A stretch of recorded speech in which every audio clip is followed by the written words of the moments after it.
Bom dia a todos. Vamos iniciar o nosso evento em homenagem ao Dia Nacional da Ética, que é comemorado em 2 de maio. Cumpriu a mim a honrosa tarefa de inaugurar este evento, que contou com o esforço de diversas pessoas que não mediram esforços para a sua realização. Motivo pelo qual cumprimento o presidente deste Tribunal de Contas de Mato Grosso do Sul, conselheiro Irã Coelho das Neves, conselheiro Valdir Neves Barbosa, diretor da Escola Superior de Controle Externo, professora Sandra Rose, diretora da Escola Superior de Controle Externo, extensível a todos os membros da sua equipe, servidores da Corregedoria Geral do Tribunal de Contas de Mato Grosso do Sul, da qual sou responsável, Comissão de Ética dos Servidores deste tribunal, na pessoa do presidente Márcios René Carvalho, e demais colaboradores, aqui destacando a atuação do assessor de conselheiro Nery Insfran. A gestão da ética é essencial para a manutenção da harmonia das atividades de qualquer entidade, em especial a pública. A Comissão de Ética e Corregedoria deste tribunal, alinhadas às diretrizes definidas na Carta Compromisso firmada no Encontro 2021, que é a TC2, Liderança, Dimensões 2.2, Corregedoria e 2.3, Gestão de Ética, estão desenvolvendo todas as ações para aprimoramento do tema. Especificamente sobre o evento, a Comissão de Ética, com apoio da Escola Superior de Controle Externo, formatou evento comemorativo, logrando êxito em ter o palestrante Marco Aurélio Pereira de Souza, auditor de controle externo do Tribunal de Contas da União. Pertenceu aos quadros do TST, TRF da Primeira Região e Banco Central do Brasil. Atualmente, é assessor da Procuradora-Geral do Ministério Público junto ao TCU, membro titular da Comissão de Ética dos Servidores do TCU. O palestrante proferirá a palestra sobre o recentíssimo Código de Conduta Ética dos Servidores do Tribunal de Contas da União, aprovado pela Resolução TCU 330, de 1º de setembro de 2021. Dou por aberto o evento e concedo a palavra ao instrutor. Excelentíssimo senhor conselheiro corregedor do Tribunal de Contas de Mato Grosso do Sul, senhor Ronaldo Chadid, agradeço, nós do Conselho de Ética do Tribunal, da Comissão de Ética, agradecemos imensamente o convite feito por essa honrosa instituição, na qual agradeço ao excelentíssimo senhor conselheiro presidente Irã Coelho das Neves, e ao presidente da Comissão de Ética também do Tribunal de Contas de Mato Grosso do Sul, auditor Marcos René de Carvalho, e também a senhora diretora da SCOEX, Sandra Rose, e a todos os servidores que nos ajudaram nesse evento, principalmente a Serlei, da SCOEX, ao senhor Nery Ramon, senhoras e senhores servidores desse Tribunal de Contas. Agradeço a Comissão de Ética do Tribunal, do TCU, agradece imensamente o convite, porque, especialmente nesse Dia Nacional de Ética, é muito importante falarmos desse tema. A ética pauta toda a conduta dos servidores públicos de qualquer esfera, e deve pautar sempre o funcionamento das instituições e a nossa conduta como servidores. Então, é uma data muito especial e que realmente deve ser festejada. O Tribunal de Contas não é o primeiro código de ética que nós temos aprovado, esse que foi aprovado agora pela Resolução 330 de 2021.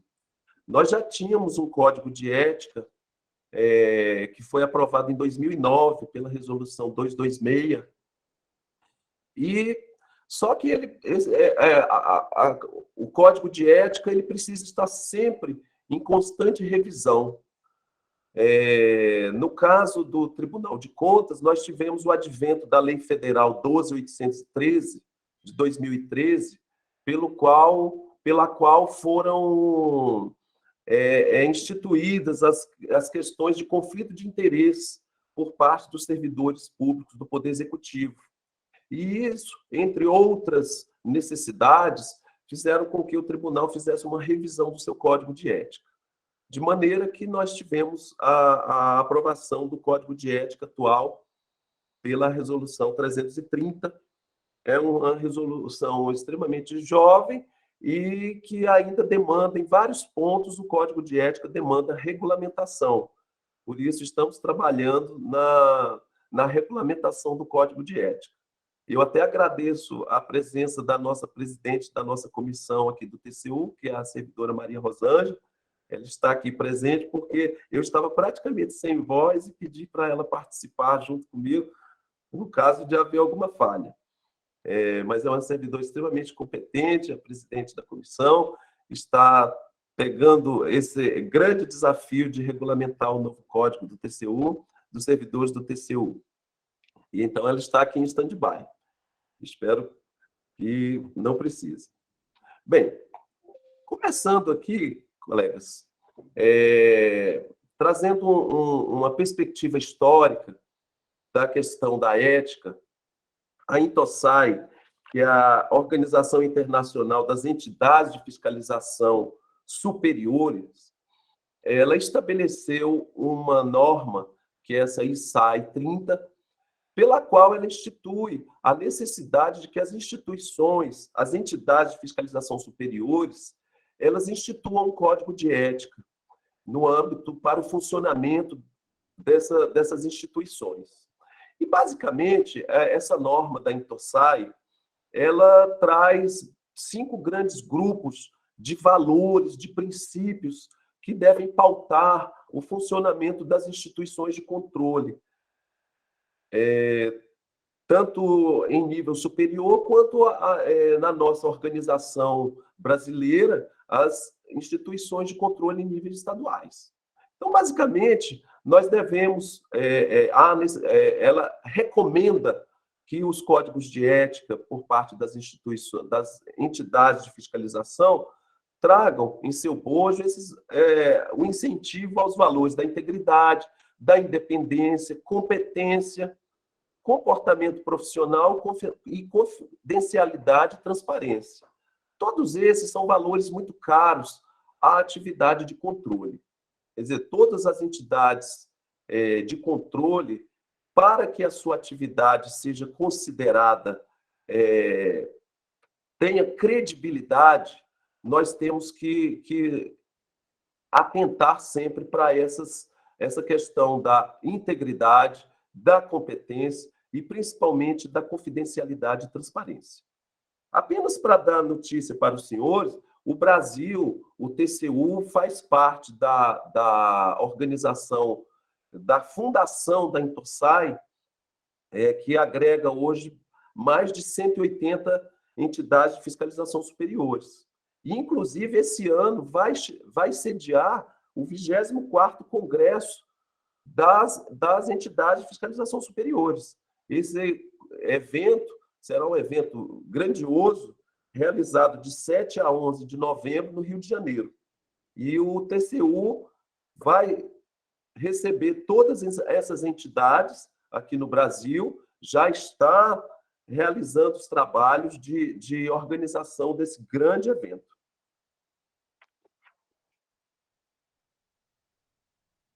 A questão da ética no TCU, no Tribunal de Contas da União, ela está impregnada no DNA da instituição. Então, quando nós analisamos todo o nosso planejamento estratégico, questão de visão, de valores, o valor da ética está impregnado em toda a nossa atuação. Então, quer dizer, a visão atual do Tribunal de Contas da União é ser referência na promoção de uma administração pública que seja efetiva, ética, ágil e responsável. Da mesma forma, a ética também é o primeiro valor entre esses valores institucionais. Então, nós temos a ética, a justiça, a efetividade, a independência e o profissionalismo. Fazendo uma breve apresentação da nossa comissão de ética, composição da comissão de ética do TCU, ela é composta por 3 servidores titulares, que devem ser servidores estáveis e servidores que não tenham sofrido nenhum tipo de infração ou de penalização, nem de caráter penal, nem disciplinar, e nem ético. Então, nós temos 3 servidores que são os titulares e 3 suplentes. Nós não temos um setor, nós não estamos vinculados, o funcionamento da comissão de ética, ela não está vinculada à corregedoria do tribunal. Nós somos uma instância, digamos, independente, que recebemos o suporte administrativo e operacional da presidência. A atividade dos integrantes da comissão de ética, ela não é de dedicação exclusiva. Então, nós acumulamos as nossas atividades com o desempenho da comissão de ética. Tradicionalmente, o tribunal tem adotado a escolha desses 3 integrantes, basicamente com um representante da presidência do tribunal, que hoje é desempenhado pela excelentíssima senhora presidente, ministra Ana Reis. Temos um representante do gabinete do ministro decano do tribunal, que é atualmente o ministro Walton Alencar Rodrigues, e um representante do Ministério Público junto ao tribunal. Na regulamentação do novo código, entretanto, nós estamos propondo, porque a comissão de ética vai fazer uma primeira proposta de regulamentação desse código, e nós estamos pensando em propor que a composição dessa comissão seja um pouco mais plural, para haver uma maior oxigenação entre esses integrantes. Nós colocamos aí o acesso à página. A gestão da ética tem uma página no portal do Tribunal de Contas, por meio do qual é possível que os interessados tenham acesso às nossas normas, os servidores do TCU possam fazer consultas e apresentar eventuais denúncias, ou mesmo terceiros, pessoas fora do tribunal, a respeito de servidores do tribunal. E nós também disponibilizamos na nossa página todo o histórico de consultas que são respondidas pela comissão. Nós entendemos que, dessa maneira, nós podemos tornar mais clara para o corpo funcional do TCU como é que a comissão de ética pensa, quais são as principais deliberações, e, dessa maneira, já responder uma série de questionamentos que são feitos no dia a dia, que alguns servidores possam, eventuais conflitos de interesse ou dúvidas já possam ser respondidas. Então, basicamente, a comissão de ética do tribunal, ela tem três funções, digamos assim. Ela tem uma função pedagógica, ela tem uma função consultiva e tem uma função deliberativa. Essa função pedagógica é a de que a comissão de ética, ela, digamos assim, ela é a guardiã do Código de Ética do tribunal. Então, ela é quem vai propor eventuais mudanças, atualizações no código. Ela tem uma função consultiva, porque quaisquer dúvidas, sejam sobre casos concretos ou então em tese, elas podem ser respondidas. E tem a função deliberativa, porque o novo Código de Ética, aprovado pela Resolução 330, define que a Comissão de Ética irá apurar e, eventualmente, irá propor as medidas no caso de eventuais infrações éticas. Então, se nós observarmos a organização do nosso Código de Ética, ele basicamente traz em seu preâmbulo um conceito do que seja a ética, traz a abrangência e objetivos, os princípios e valores fundamentais que pautam o Código, direitos, deveres e vedações, as relações entre os servidores do tribunal com os entes fiscalizados, trata de uma seção sobre conflitos de interesse, que aí é uma atualização para fazer face à Lei 12.813, e trata da questão do funcionamento da Comissão de Ética. Em termos do conceito normativo da ética, o Código de Ética estipula que a ética seriam os princípios de conduta que orientam o indivíduo ou o conjunto de indivíduos na sua atuação perante os grupos sociais, família, comunidade, a organização em que ele trabalha, e que, ou seja, que no caso do Tribunal de Contas, essa atuação vai se pautar por valores de responsabilidade, de cuidado com a coisa pública, honestidade. E aí, fazendo uma breve reflexão a respeito da ética, nós tivemos, inclusive, uma palestra recente com o filósofo professor Clóvis de Barros Gomes, que é professor da USP, fez uma palestra aqui no tribunal sobre a questão da ética, e que ele traz uma diferenciação bem interessante a respeito do que seja a moral e a ética, né?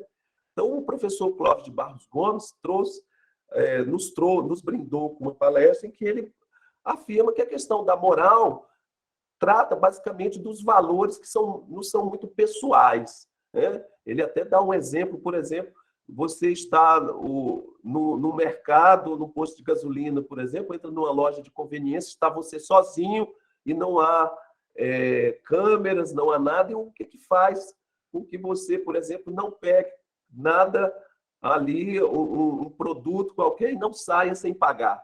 São valores morais, são os valores que nós recebemos desde a nossa família, dos nossos antepassados. E a ética diz respeito, tanto que ética vem do ethos grego, que significa morada. A ética, ela diz respeito a valores e princípios que regem um grupo. Então,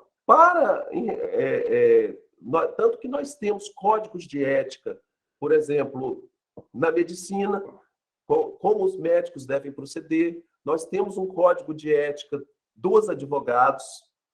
Se nós pensarmos bem, até a máfia tem o seu código de ética, que é um código de ética extremamente rigoroso. Então, a ética ela está voltada a quais são os valores que permeiam um determinado grupo. Então, no caso do Tribunal de Contas da União, o Código de Ética significa o seguinte: quais são os valores que nos são muito caros, que são caros à instituição Tribunal de Contas da União e aos seus servidores. Então, se nós formos listar aqui o artigo 4º do Código de Ética, traz uma lista bastante grande dos valores que permeiam o seu Código de Ética. Se nós formos fazer um breve resumo de todos esses princípios e valores, então, no número 1 deles, é o cuidado com a coisa pública. Ou seja, em toda a nossa atuação, como na área do controle externo, o cuidado com a coisa pública é o número 1. Né? Geralmente, a atuação do servidor do Tribunal de Contas deve ter esse cuidado com a coisa pública. Um outro ponto é a questão da lealdade profissional. Ou seja, como é que eu devo me portar na minha relação com os meus colegas, e nas relações também hierárquicas. Ela deve se pautar sempre por valores de lealdade. Outro, que é muito caro, a questão do controle. Imparcialidade e independência funcional. Ora, sem esses dois valores que nos são muito caros, imparcialidade e independência, qualquer função de controle fica prejudicada. Por quê? É como diz aquele velho ditado da mulher de César. Ela não deve ser apenas honesta, ela deve parecer honesta. Então, a função do controle, ela exige de nós esses dois valores que são muito caros. Imparcialidade. Ora, se você vai apreciar, se você vai fiscalizar um ente jurisdicionado, nós não podemos ter nessa atuação qualquer tipo de parcialidade. Quando nós temos isso, a função do controle fica prejudicada. Da mesma forma, a independência funcional, que no caso do Tribunal de Contas da União é um valor muito caro. O Tribunal de Contas da União, na instrução dos seus processos, nós temos o auditor federal de controle externo que dá o seu parecer, temos a instância da diretoria técnica, temos a secretaria, sendo que cada uma dessas instâncias ela é independente. Ora, o auditor, quando dá o seu parecer, o diretor, que é o chefe imediato, ele pode trocar uma ideia com o auditor e dizer, olha, essa sua posição aqui talvez não seja melhor e tal, mas nós temos o direito a termos no nosso processo registrada a nossa opinião a respeito de determinado assunto. E isso é muito caro à carreira do auditor de controle externo. Depois nós temos o Ministério Público junto ao TCU, que também é uma instância totalmente independente na emissão dos seus pareceres, e o próprio julgamento dos processos também denota essa independência, uma vez que é possível que cada ministro do tribunal emita um voto com uma linha completamente diferente da outra. E quem vai decidir ao final vai ser o colegiado, seja a Câmara, seja o plenário. Então, essa independência e a imparcialidade são muito caras ao Tribunal de Contas. Nós temos a questão do sigilo e também da qualidade e dedicação ao trabalho. Quer dizer, evitar, por exemplo, atividades outras que atrapalhem, que prejudiquem o desempenho das atividades que nos são confiadas. E, por último, essa talvez seja, principalmente em tempos de redes sociais, de mídia, eu acho que a humanidade nunca esteve tão exposta como estamos hoje, a questão da imagem.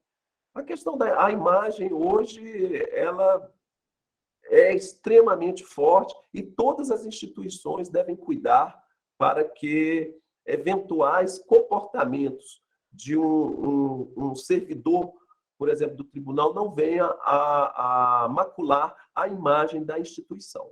E com base nisso, nesses valores em geral, é que o nosso Código de Ética está pautado. Só tomar uma água.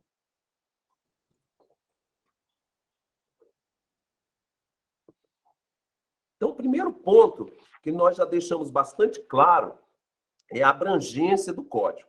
O Código de Ética dos servidores do tribunal, então, não abrange as autoridades. Então, os ministros do TCU e os membros do Ministério Público não estão abrangidos pelo Código de Ética do TCU. Por quê? Ele é o Código de Ética dos servidores do tribunal.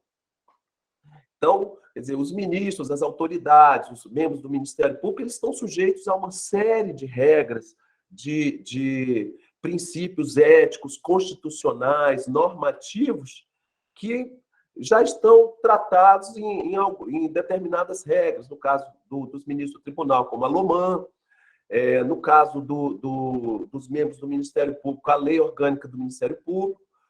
Só que, no caso dos servidores do tribunal, nós estamos sujeitos a esse Código de Ética. Ele é extensível aos ocupantes de função de confiança e de cargos comissionados, que aqui no caso do tribunal nós temos poucos cargos comissionados. Eu digo funções de confiança, que são funções que são de livre nomeação. A grande maioria dos cargos do tribunal são ocupadas por servidores do quadro. O Código de Ética, no que couber, também pode se estender àqueles que prestam serviço ou desenvolvam atividades no tribunal, por exemplo, no caso de terceirizados, no caso de estagiários, no que couber.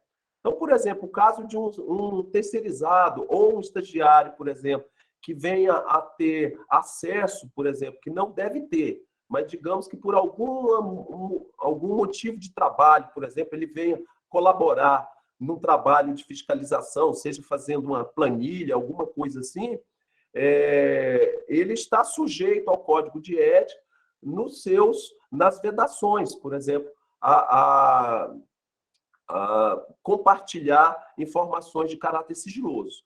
Então, para essas figuras terceiras que não fazem parte do quadro do tribunal, o Código de Ética se aplica no que couber. E nós temos também a questão dos afastamentos. Então, quer dizer, o servidor do tribunal que está afastado das suas funções, ou que venha se aposentar, ou ser desligado do quadro de pessoal do tribunal, ele está sujeito a uma quarentena. Ele fica sujeito a uma quarentena de 6 meses a partir desse desligamento. Sendo que, em casos, por exemplo, de processos nos quais ele tem atuado diretamente, essa vedação, por exemplo, a divulgar informações sigilosas, por exemplo, ela se estende. Então, o Tribunal de Contas, nesse ponto, incorporou a norma da Lei 12.813 em relação à quarentena, nos afastamentos. Quanto aos objetivos que estão previstos no Código de Ética do Tribunal, o Código de Ética do Tribunal tem por objetivo básico deixar claro para a sociedade quais são esses parâmetros quais são os parâmetros, valores que pautam a atividade a cargo do controle externo, a cargo dos seus servidores. Além do mais, ele tem por objetivo fazer com que essa divulgação de valores, de princípios, faça com que a missão, visão, objetivos, os valores, o planejamento estratégico do tribunal possa contribuir para a valorização da ética. Além do mais, temos por objetivo com esse código reduzir a subjetividade das interpretações pessoais. Senhores, a realidade do TCU é muito parecida com, por exemplo, com o Tribunal de Contas de Mato Grosso do Sul, em que os nossos servidores são selecionados por concurso público. Ora, quando esses servidores chegam nas nossas instituições, cada um deles traz um conjunto de valores muito pessoais, né? Cada um deles trouxe lá sua história de vida e cabe ao Código de Ética fazer um nivelamento de desse corpo funcional a respeito de quais são esses valores, objetivos, princípios que devem pautar a nossa atuação. Então, isso é muito importante, principalmente numa instituição que recebe o seu quadro funcional por concurso público. E mesmo no caso da nomeação de funções de confiança, cargos comissionados. Se a instituição recebe pessoas que vêm de outras instituições, elas devem ter conhecimento do Código de Ética para terem consciência de quais são os princípios e valores que regem a nossa atividade. Além do mais, o Código de Ética visa a preservação da imagem e da reputação do servidor.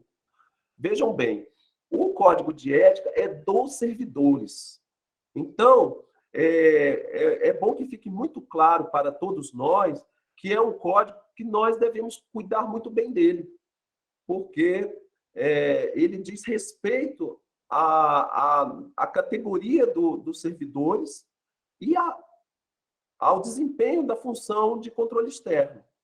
Além do mais, ele pode servir e deve servir, muitas vezes, como uma proteção. Quer dizer, quando o servidor é colocado, às vezes, numa situação de ameaça, de um possível oferecimento de uma vantagem, qualquer coisa nesse sentido, nós temos o Código de Ética como uma proteção para dizer, desculpa, eu não vou poder receber, por exemplo, esse presente ou coisa assim, porque o meu Código de Ética me proíbe.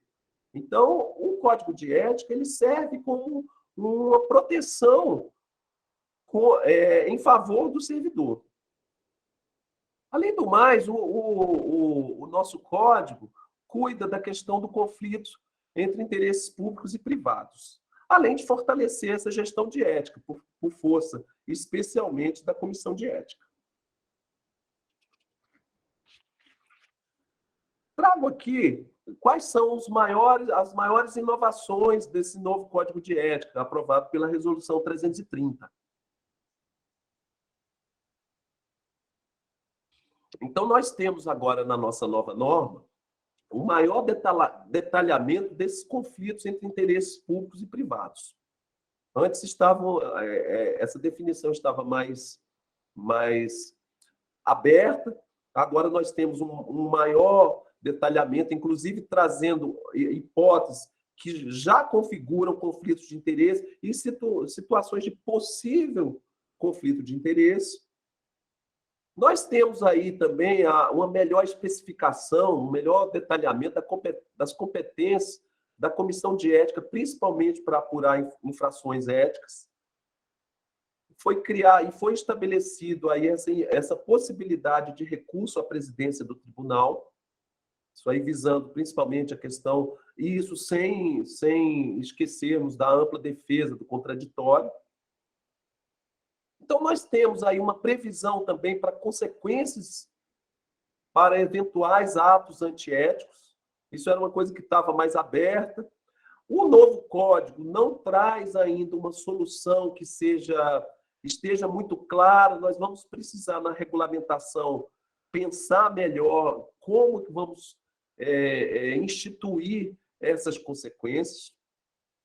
Vou falar disso um pouco mais à frente. E fixação de diretrizes ao servidor no caso de atuação em redes sociais e mídias alternativas. Esse é um desafio para todas as instituições públicas e privadas.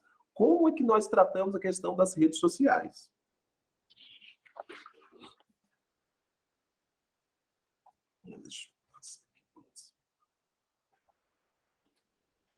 Um ponto que é interessante do Código de Ética é que o nosso Código de Ética ele não trata apenas de deveres e vedações. Ele traz no seu bojo também alguns direitos. Então, os servidores do tribunal têm direitos previstos no Código de Ética em relação, por exemplo, à garantia de se trabalhar num ambiente adequado, com integridade física, com equilíbrio, um ponto que é muito interessante, ele traz expressamente um equilíbrio entre a vida profissional e familiar. Um outro ponto, a questão da equidade nos sistemas de avaliação e reconhecimento de desempenho. O direito a participar de atividades de capacitação e treinamento. Ora, eu não posso apenas exigir do meu servidor que ele seja eficiente, que ele faça uma instrução correta dos meus processos. O TCU se compromete, por meio do Código de Ética, a bem treinar os seus servidores.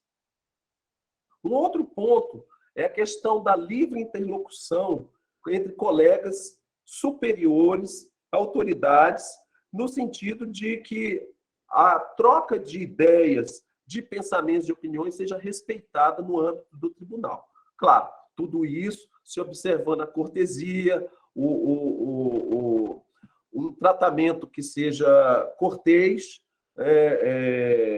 mas tanto na instrução processual como na fiscalização, é direito dos servidores terem essa troca de ideias, de opiniões, ter isso respeitado pelas suas chefias e entre os colegas. E, por último, é a questão do sigilo das informações pessoais. Quer dizer, o servidor tem direito a que as suas informações pessoais, informações médicas, informações funcionais, disciplinares, eventuais conflitos de interesse éticos, que essas questões elas sejam resguardadas, a fim de resguardar a imagem do servidor. Então, é um daqueles valores que são muito caros que estão previstos no nosso Código de Ética. Exemplo de deveres. Esses deveres, senhores, eles basicamente eles refletem aqueles princípios e valores. Quer dizer, quaisquer ações, eventuais ações que venham ferir aqueles princípios e valores que nós vimos, eles se constituem em deveres. Então, vou apenas citar alguns, porque é uma lista imensa, mas não vou falar de todos. Mas, por exemplo, tem o dever do servidor do tribunal. E quando eu falo servidor do tribunal de contas, senhores, deixo muito claro que nós não estamos apenas a falar aqui dos servidores do controle externo. Na verdade, todo o corpo funcional do tribunal, pessoal, os colegas das áreas administrativas, da nossa escola, do ISC, todos os servidores, quando estão fora da nossa instituição, eles representam a imagem do TCU. Então, todo o Código de Ética aplica-se ao servidor do TCU como um todo. Então, por exemplo, nós temos aqui vários exemplos, vários deveres, por exemplo, dever de proceder com honestidade, tempestividade. Quando ele estiver diante de mais de uma opção legal, que isso é muito possível no campo do direito, que se escolha aquela opção que melhor se adeque à ética e ao interesse público. Isso é um ponto que eu acho muito interessante, porque muitas vezes, quando nós lidamos com as normas, muitas vezes é possível nós irmos por um lado e por outro. Então, o Código de Ética já traz um certo norte, que, no caso de dúvida entre duas possibilidades, que se escolha aquela que melhor atenda ao interesse público e à ética. Dever de representar imediatamente a chefia competente, a unidade técnica, quando tiver conhecimento de qualquer irregularidade. Evitar posições de intransigência, ou seja, qualquer coisa que prejudique a boa lealdade, a lealdade entre os servidores. Uso de vestimentas adequadas para evitar, para resguardar a questão da imagem. Dever de disseminar as informações, os conhecimentos que são obtidos através de treinamentos e do exercício profissional. Evitar relações conflitantes ou potencialmente conflitantes com as responsabilidades profissionais. Um ponto que é interessante também, um outro ponto interessante também é que o servidor do tribunal, no caso em que ele possivelmente esteja numa situação de conflito de interesse, que ele possa comunicar isso à sua chefia imediata para evitar, por exemplo, que ele pegue um processo, por exemplo, digamos que o servidor vai receber um processo que trata, por exemplo, de uma fiscalização numa empresa na qual ele tem um parente até terceiro grau, por exemplo, ou relação de amizade e inimizade com essa empresa. Então, o servidor ele tem a possibilidade de comunicar essa possível conflito de interesse e ele pode se declarar impedido no processo.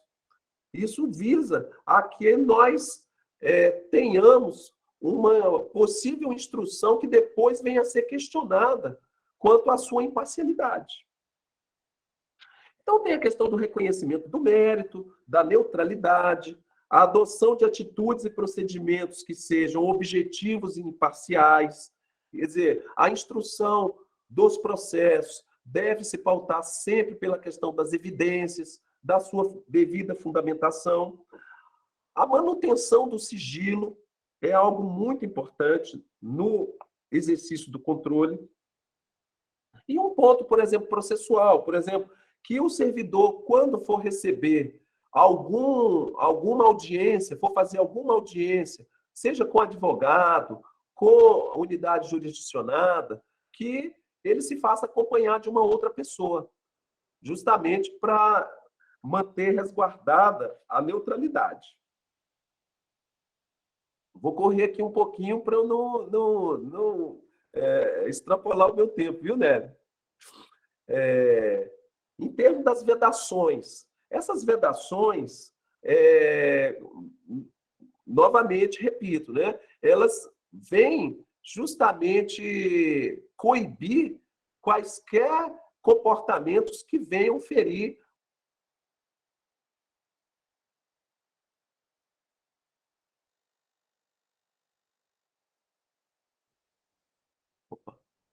Acho que estão me ouvindo agora.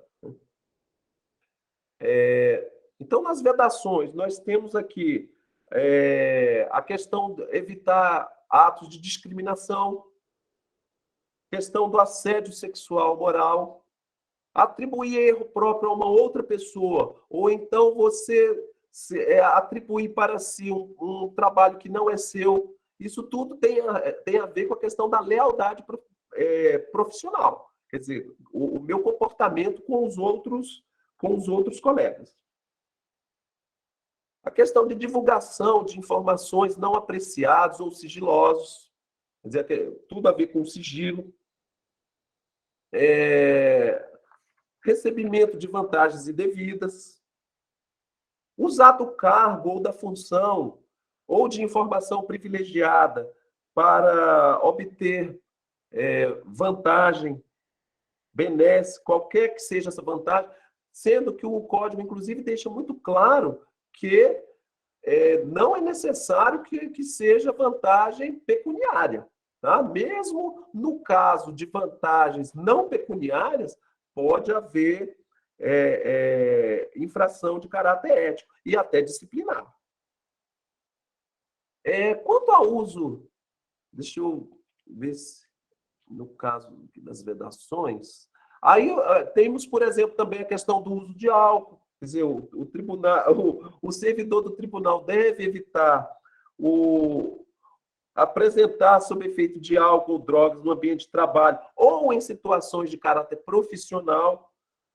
Quer dizer, tudo isso para quê? Para nós resguardarmos a nossa imagem, a imagem do controle e a imagem da nossa categoria, como servidores de uma instituição de controle. E aí, nas vedações, colegas, é um rol muito grande. No caso das redes sociais, inclusive, a vedação ao uso das redes sociais e mídias alternativas de uma maneira que possa comprometer a imagem do TCU. E aí, nesse ponto, o Código de Ética faz uma certa... Ele traça algumas diretrizes sobre o uso das redes sociais.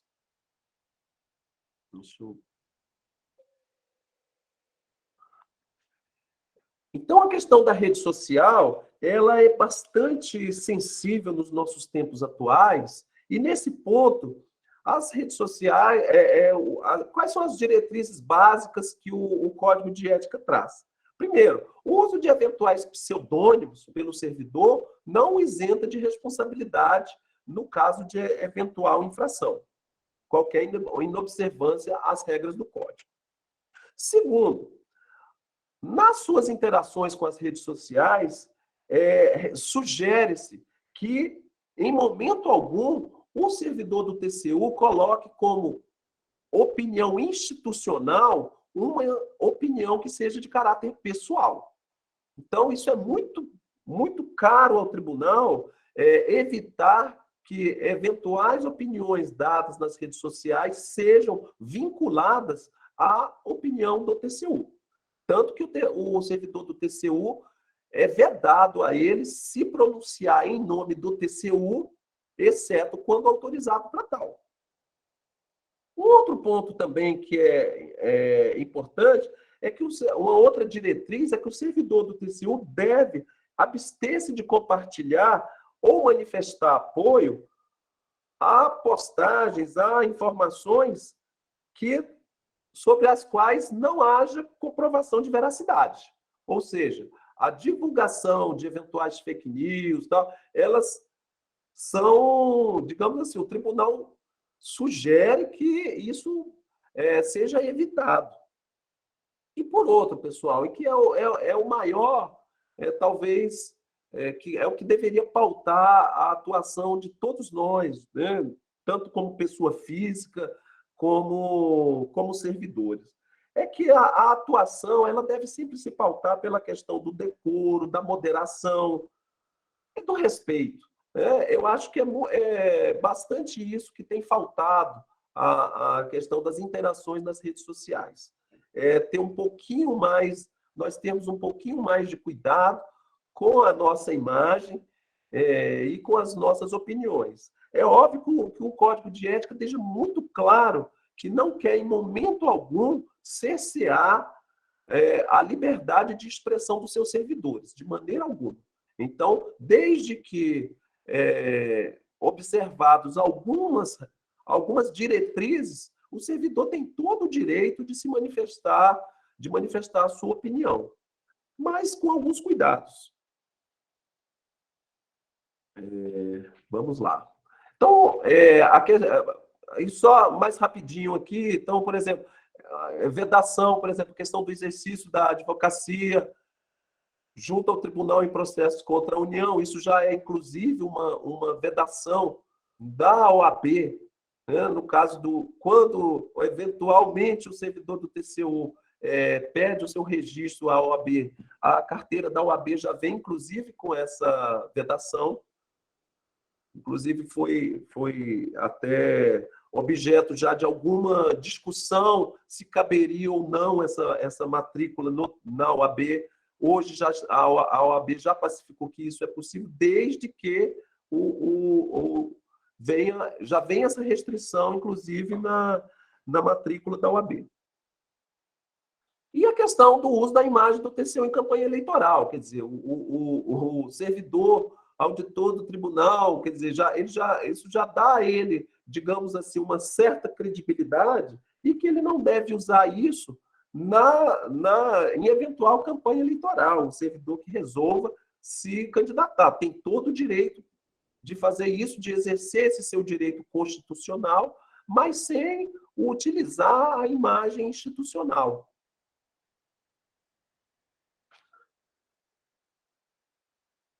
Vou passar aqui rapidamente. O Código tem uma seção que prevê como devem ser ações entre o servidor e os entes fiscalizados. No geral, o Código prevê que o servidor do tribunal, nas suas interações com os entes fiscalizados, tenha sempre uma postura de seriedade, de cumprimento de horários, esteja preparado para esclarecer questões sobre as competências do tribunal, manter a sua independência, porém, sem adotar uma postura inquisitorial quando for solicitar documentos, ou então inquisitorial no sentido de ameaça ao ente fiscalizado. Claro, quando for necessário, por exemplo, no caso de um ente fiscalizado, por exemplo, que se nega, por exemplo, a fornecer documentos ou fornecer evidências, cabe ao servidor do tribunal trazer a lei orgânica nos seus dispositivos que tratam da possibilidade de aplicação de multa a esse gestor. Mas não cabe ao tribunal, ao servidor do tribunal adotar um caráter ameaçador nas suas interações com o fiscalizado, ou mesmo de fazer pré-julgamentos. Não cabe ao auditor, ao servidor, fazer esse tipo adotar esse tipo de comportamento.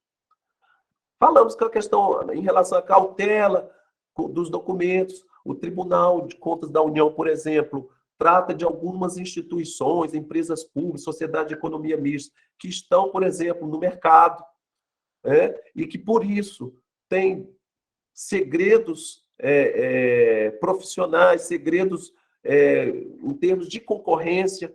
Então, são informações muito, muito sensíveis, e cabe ao servidor ter muito cuidado quando lidar com esse tipo de processo. Basicamente, a questão de neutralidade no tratamento dos fatos, e por aí vai. Vou correr um pouquinho aqui, tratando da questão dos conflitos de interesse. O conflito de interesse, colegas, o artigo 10 da nossa resolução traz um conceito, que seria: o conflito de interesse é qualquer situação em que há confronto entre os interesses do tribunal, do TCU, e os interesses privados do servidor, de forma que esse conflito possa criar algum tipo de prejuízo ao desempenho da função pública ou dos resultados. Então, esse tipo de conflito de interesse, ele pode ser, a norma prevê que ela pode ser real, potencial ou aparente. Real é aquele conflito de interesse que já se consumou. Por exemplo, eu peguei um processo, por exemplo, dei uma carteirada, sei lá, para conseguir algum tipo de vantagem. Já aconteceu, vai ter que ser apurado. O potencial é aquele conflito de interesse que ele pode existir, ainda não se consumou, e nesse caso do conflito potencial, cabe ao servidor comunicar à sua chefia, quando estiver numa situação em que, por exemplo, eu sou, por exemplo, parente do dono de uma empresa e eu vou receber um processo que trata dessa empresa. Cabe a mim comunicar à minha chefia imediata que eu não posso instruir esse processo, porque há um conflito de interesse potencial. E o aparente é todo aquele tipo de conflito que, apesar de parecer, em princípio, pode não parecer que haja conflito, mas há dúvidas. Então, o que o código traz como um grande valor? A questão da imparcialidade. Ora, se a situação parece estranha, parece suscitar conflito de interesse, é melhor que se evite. E aí, para esse caso, que nós temos, então, no novo código, a questão da figura, da suspeição ou impedimento. Tanto o próprio servidor pode arguir o seu impedimento quando receber o processo, como isso pode ser arguído pelas partes do processo ou pelo Ministério Público junto ao tribunal. E tudo isso visa a proteger a atuação do tribunal.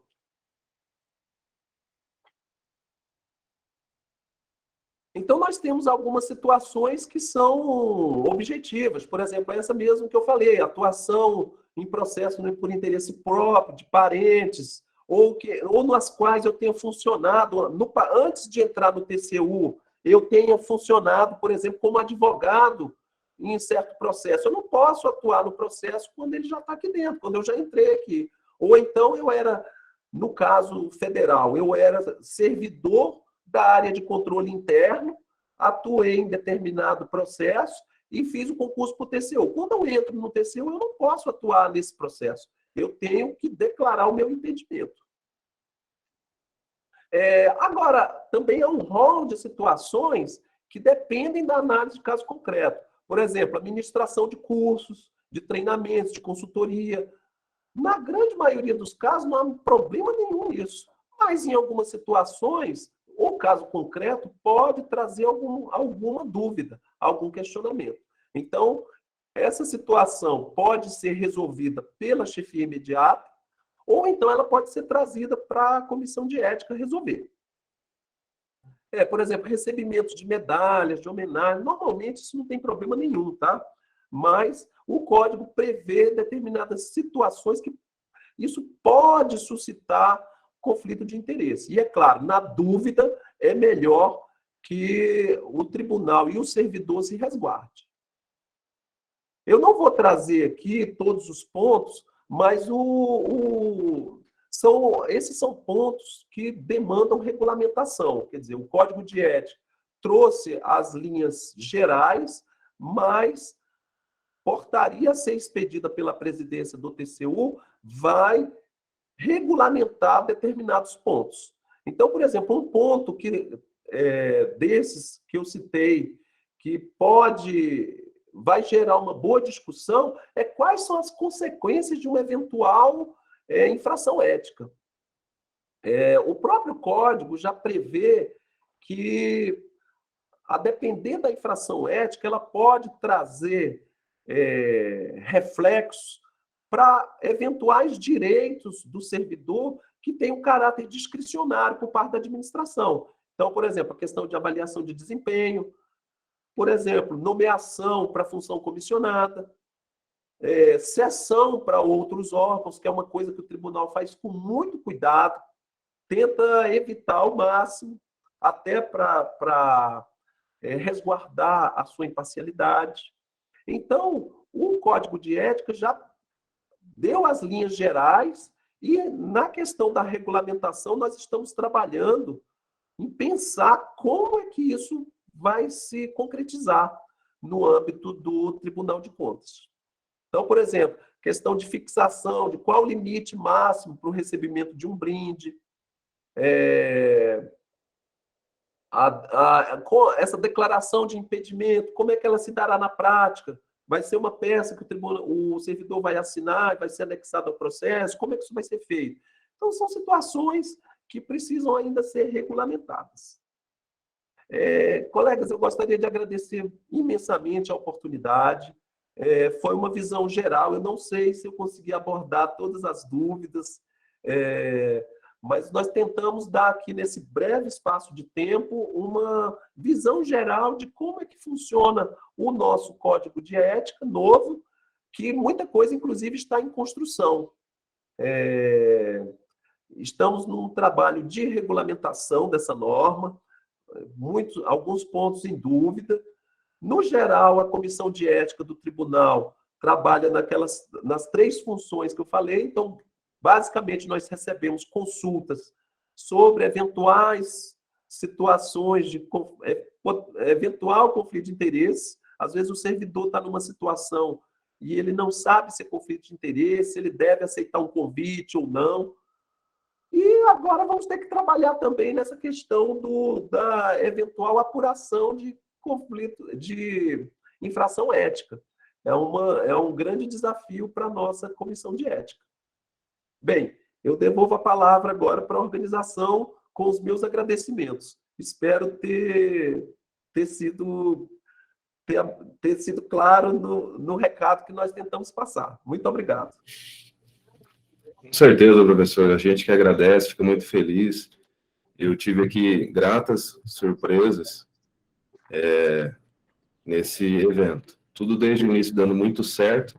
Até havia comentado para a Cirlei com a Sandra, que me surpreendeu, né, a envergadura do seu currículo e trazer para a gente essa brilhante reflexão.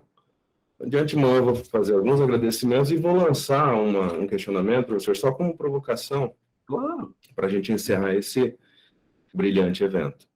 Eu queria agradecer aqui o presidente Irã Coelho das Neves, presidente dessa Corte de Contas, o corregedor-geral Ronaldo Chadid, que não mediu esforços para autorizar todos os encaminhamentos possíveis para esse evento. A gente sabe que ele começa muito antes, né, alguns encaminhamentos, e contou com Rosângela, Rodrigo, que desde o início comprou essa palestra, né, para acontecer tudo isso, e brilhantemente, né, com as suas considerações. Queria agradecer à professora Sandra Rose, da SCOEX, extensível a todos os colaboradores, A Viviane Nogueira, que é a nossa secretária executiva da Corregedoria, também dá um suporte para a Comissão de Ética, que é eles que fazem essa parte administrativa da Comissão de Ética. A presidente da Comissão de Ética do Tribunal de Contas da União, Rosângela de Andrade, presidente da nossa Comissão de Ética, também, que sempre, ele meio que dá um cheque em branco para a gente tocar os projetos, porque ele é uma pessoa muito receptiva para as novas ações. Então, o nosso presidente também, Márcio René Carvalho, que também nossas solicitações.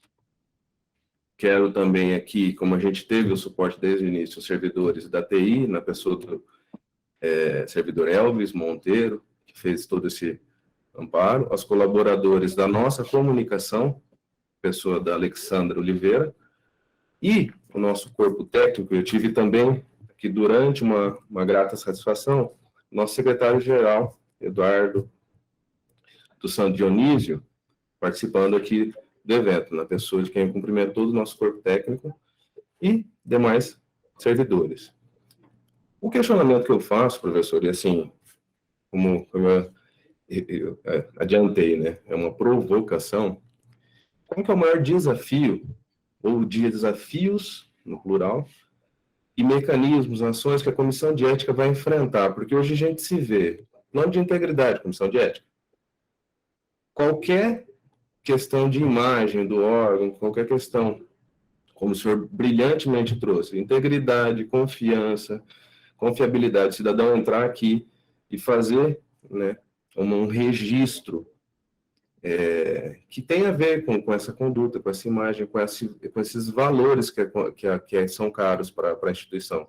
Quais os maiores desafios e quais as ações, e pela sua experiência, quais já houve avanço aí no TCU que certamente refletirá para as outras cortes de contas? Se o senhor puder abordar esse tema, e desde já agradeço a participação do senhor, né? Quando o senhor houver por bem, encerrar o evento. Muito obrigado, né? Olha, a Comissão de Ética do Tribunal, em termos de desafios, talvez o maior desafio que a Comissão de Ética vai enfrentar, e que já vem enfrentando ao longo dos anos, é justamente na divulgação e na incorporação desses valores éticos pelo quadro funcional. Nesse ponto, nós temos tido um apoio muito grande da nossa presidenta, a ministra Ana Reis, que já, primeiro, encampou bastante essa questão da aprovação desse novo código. Também tem a questão da regulamentação. Agora, o tribunal vem fazendo eventos, vem tentando fazer eventos de maior discussão, porque o grande problema de um código de ética é justamente você tornar essa discussão ética parte do dia a dia da sua atividade. Então, por exemplo, nós já temos, por exemplo, algumas instituições, por exemplo, CGU, por exemplo, salvo engano, o servidor, o auditor federal de controle, né, da CGU, ele já assina um termo, salvo engano, quando ele vai começar alguma atividade de fiscalização, para que ele declare se naquela atividade ele possui algum tipo de conflito de interesse. Nós já pensamos nessa hipótese, por exemplo, temos medo de tornar, às vezes, a atividade muito burocrática, começar a gerarmos muita papelada, por exemplo, em relação a isso. Mas pensamos, talvez, no meio termo, né? Por exemplo, no cadastramento de tempos em tempos, a cada anual, a cada 2 anos, em que o servidor fale, olha, como está a sua situação em termos de potencial conflito de interesse? Você tem como é que está? Você tem relação com algum tipo de empresa? Ou como é que está essa situação? E talvez um servidor assinar um termo, uma espécie de um termo de tempos em tempos, em que ele possa declarar esse nada consta, digamos assim, ético, Mas, assim, essa questão ética, ela demanda que a instituição esteja sempre estimulando a discussão ética, tentando divulgar esses valores éticos.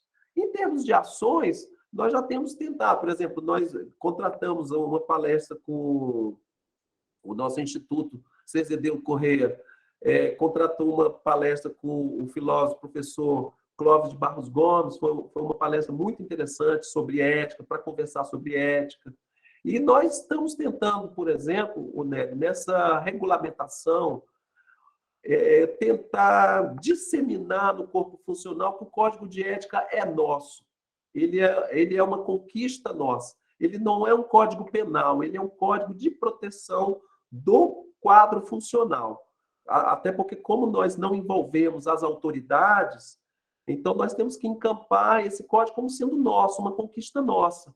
Então, um ponto, um objetivo que está sendo visto é a regulamentação do código, nós discutirmos, repassarmos, por exemplo, para as entidades de classe dos servidores, para que eles possam também compartilhar e participar dessa regulamentação e tentar tornar essa discussão o mais aberta possível, para que o código reflita, na medida do possível, a forma de pensar, os valores da maioria do quadro funcional. Quer dizer, como é que o quadro hoje pensa a respeito de determinados temas. O nosso código de ética tentar, na medida do possível, porque isso também é muito difícil, ele tentar refletir a forma de pensar. E, claro, desafio muito grande também da comissão de ética, tentar manter esse código atualizado, porque os desafios, os valores, eles vão mudando ao longo do tempo. Por exemplo, a questão de redes sociais, num código de 10 anos atrás, não seria nenhum desafio. Hoje, talvez seja um dos maiores, seja um dos problemas maiores de todas as instituições, sejam públicas, sejam privadas, das empresas. Como lidar com o comportamento dos seus subordinados, empregados, funcionários nas redes sociais. Então, basicamente, eu acho que são esses os grandes desafios.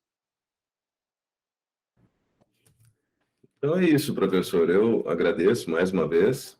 Quero que esse seja o primeiro de muitos eventos. Então, aqui também a gente fica de porta aberta para alguma canal de contato com o senhor, com a Rosângela, com o Rodrigo.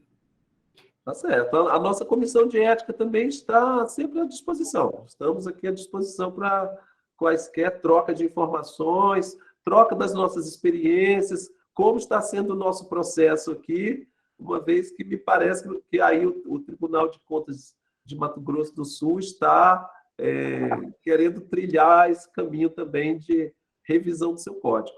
Estamos sempre à disposição e agradecemos a oportunidade, mais uma vez. Tá bom. Muito obrigado, professor. Obrigado. Até já. Bom dia a todos.